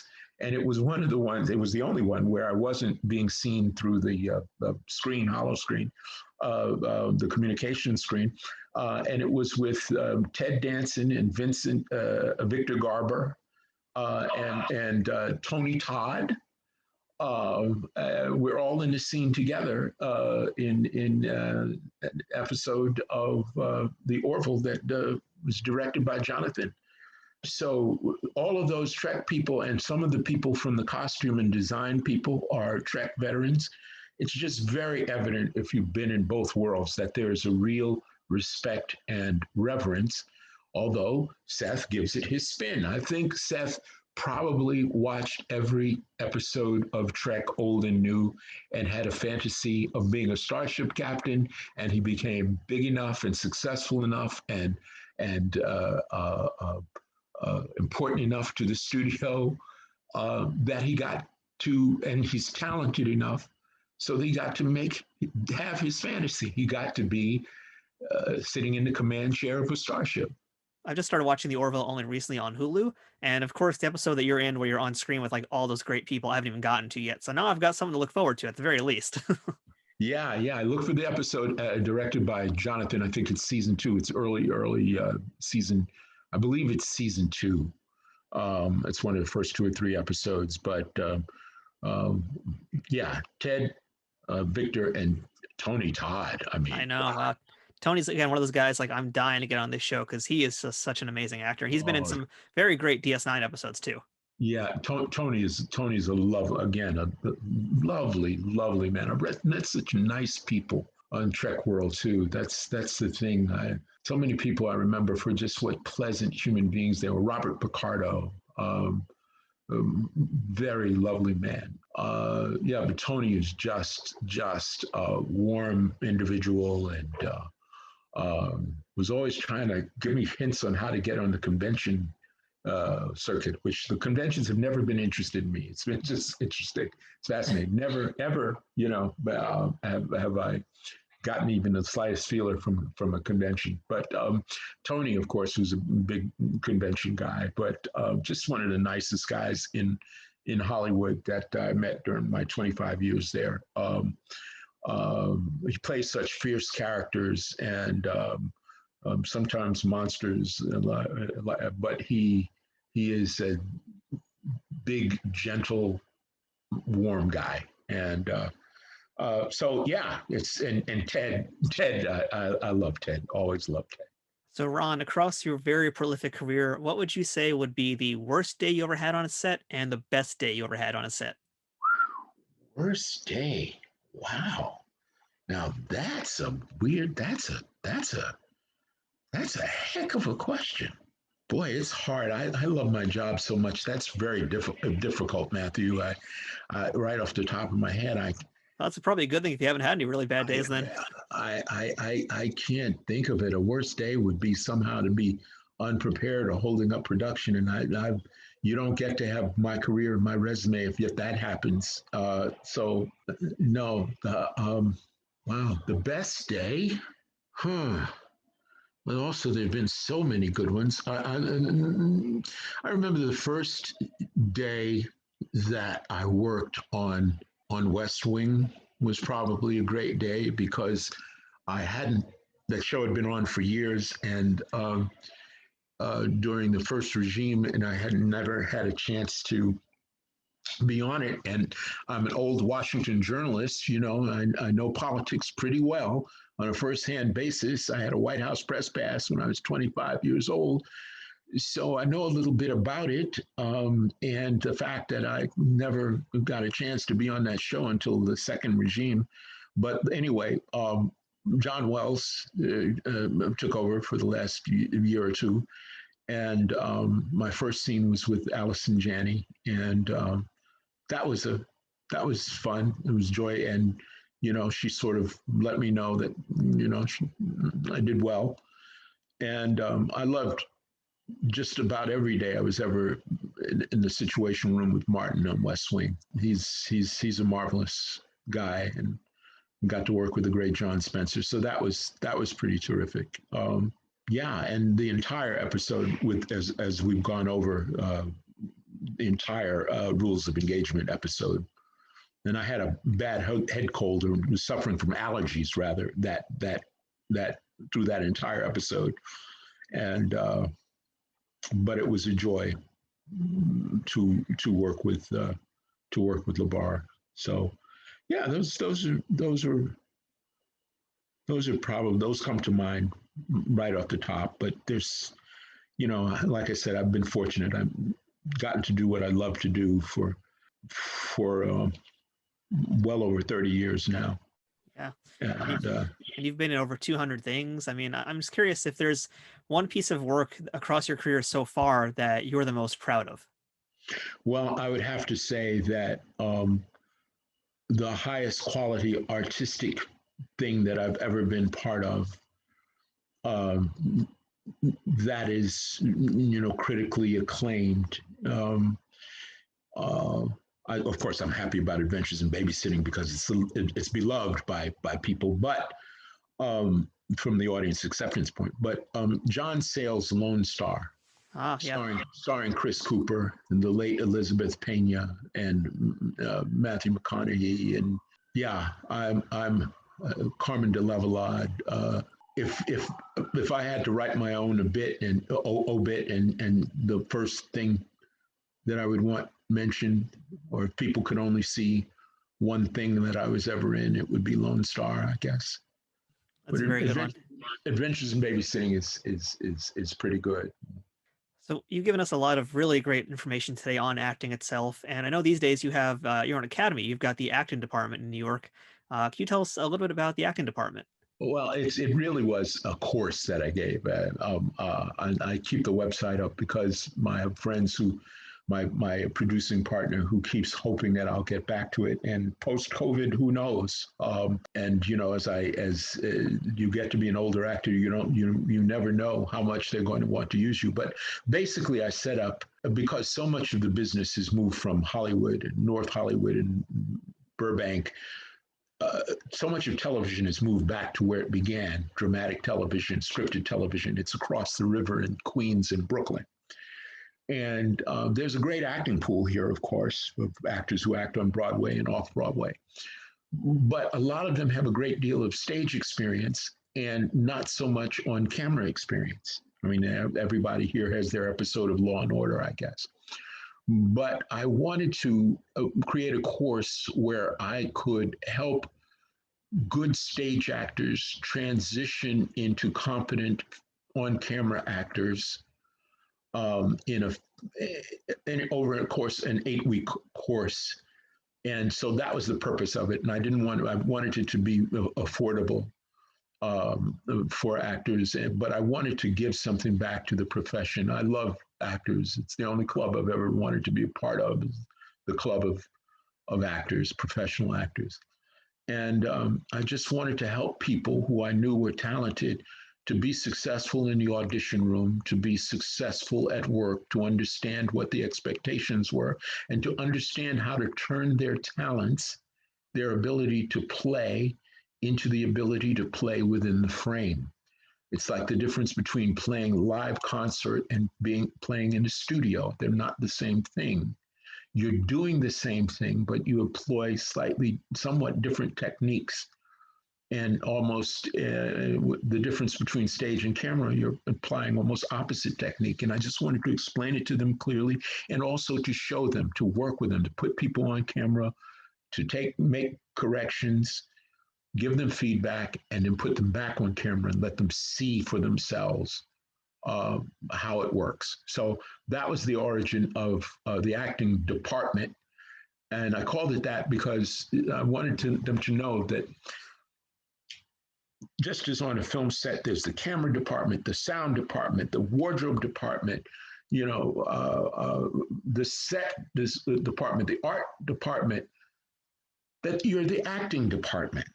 And you're responsible for the storytelling and performance, and that you have to come ready with that because you're expected to know the most about your character in the story. And people in theater, we get to spend weeks in developing our character and being guided by the director, etc. When you get on a movie or television set, particularly on a television set, the director is there to get those pages shot. And every department is expected to function. And so it's a different mindset. And I wanted to be able to convey that mindset. And it starts with the name. So hopefully I'll be able to renew the course again. And that's why the website stays up, because my producing partner hopes that I will give the course again. I definitely do hope the acting department makes a comeback because, I think today has been a great example of just what type of instruction you offer. And it's been some amazing lessons you've given us today. So, and you're so clear and descriptive and easy to understand. So really, you've given everybody today quite a gift just by giving us a little bit of taste of what the acting department is like. Well, I like to demystify acting or demythologize it. It's a set of skills. It's not a mystery. The talent is maybe a mystery, but who gets it and who doesn't. But there is a lot of baloney that gets talked about by acting. But I also want people to understand it. I want to help them to have an appreciation of what's going on when they watch it. So I'm always glad to to kind of try to take the smoke and mist away from around it and a lot of the mythological stuff. There was only one Brando, one. So Ron, last thing for today, what is the best thing about being a part of the Star Trek universe? Oh, wow. Wow, Matthew. It's being part of something so universally loved that it reaches people around the world, people in just about certainly every industrialized country, but some third world countries too, something that people love globally. Something that I think it will be enduring and continues to endure. Something that brought me great joy and made me feel included in the future. I think Whoopi Goldberg has said this something very similar. Whoopi and I are exactly the same age. And she grew up in the housing projects in New York like me, and I think had the same experience. But more than that, something that is so hopeful about the future of mankind, especially when we look around what we've been through the last several years and what we're going through, what the whole world is going through. The hope, the picture, the hopeful picture, and the hopeful mythology that Star Trek world creates, and what it's done to open the way for Ron Moore and David Icke's great show, Galactica, the Galactica reboot, and so much good television sci-fi that exists now. So I'm proud of it, and I'm proud. There's the only kind of immortality that we have is what art we participate in that lives after us. So Well, I'm glad you're proud of your appearances on the Star Trek franchise because they are all very memorable appearances. And I want to thank you again today for being so generous with, especially your time today, but also the stories, all the great information, a lot of great lessons for anybody who wants to be an actor or director, especially. I think there's a lot of good things to pick up here in this interview. I love the way you present your information. You're an excellent teacher. So I really do hope the acting department makes some kind of comeback in 2021. So Ron, thank you so much today. It's been a wonderful time chatting with you. Thank you, Matthew. Likewise, it's been a pleasure. And that was our chat with Ron Canada, whose expertise and passion for the art of acting is matched by his ability to explain so eloquently about what he does. He's a true master of his craft and someone worth studying and learning more from for sure, as well as celebrating like we did here today. And a reminder for anybody who wants to learn more about the acting department, visit roncanada.nyc. Hopefully, Ron gets back to teaching again at some point, but even if he doesn't start holding classes again in the traditional sense, I suggest if you're interested in learning more from him about performing, go ahead and send him a message and maybe you could set up a private session with him. It would absolutely be money well spent, and if you do, I'd love to hear about it. Going back to Ron's episode of Deep Space Nine, Rules of Engagement was originally supposed to center around Sisko and not Worf, and the ending would have involved holographic imagery instead of what ultimately happened in that episode. Ira Steven Behr ultimately made the right decision in tweaking the story into what it was. And speaking of Ira, he's also the person responsible for that directing idea of having the testimonies speak directly to the camera, having gotten the idea from a Spike Lee film. Levar Burton really liked the idea and found it a very fun and also challenging experience, but one that ultimately clearly reaped very great awards in the final version that made it to TV. Another interesting thing to note about the changes that happened from when the show first went into production versus what ultimately aired is that originally Worf was going to be forced to remove his baldric, which is that sash that he wears across his chest. Ch'pak was going to request that he not be allowed to wear it since he was no longer recognized as part of the Klingons and was offended by the sight of this dishonored son of Moog wearing it. So that wraps up this week's episode of Trek Untold. Thank you so much for checking it out this week. Please make sure that you're following us on Instagram, Twitter, and Facebook, all at Trek Untold. That's one word, no spaces, at Trek Untold. It's the best way to get updates on guests, check out all the memes and other things that we're posting, and interact with myself and other Star Trek fans. If you'd like to support this podcast, go ahead and check out patreon.com/TrekUntold and become a subscriber to the show. Or check out teespring.com/stores/TrekUntold to check out some of our merchandise. If you've been enjoying Trek Untold, please leave us a rating and review on iTunes or wherever you're listening to podcasts. And if you're on YouTube, please give the video a thumbs up and subscribe to our channel, youtube.com/nerdnewstoday. Leaving ratings, reviews, and comments are things that all help this podcast grow, and they'll cost you nothing but a few seconds of your time. Doing things like that, or even telling your friends or other Star Trek fans about the stuff you've heard on the show and making sure they know about us, are huge helps to keeping Trek Untold growing.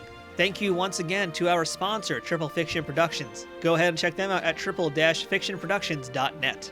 If you'd like to send us some feedback about this episode, suggest a guest, or ask to be booked on the show, go ahead and send me an email at trekuntold@gmail.com. And of course, thanks to listeners like you for choosing Trek Untold and making it your weekly Star Trek podcast. This has been Trek Untold. I'm Matthew Kaplowitz, and until next time, fortune favors the bold. Trek Untold is sponsored by TrekSphere.com, promoting fan-produced Star Trek content in all forms, is powered by the RageWorks podcasting network, and is affiliated with Nerd News Today.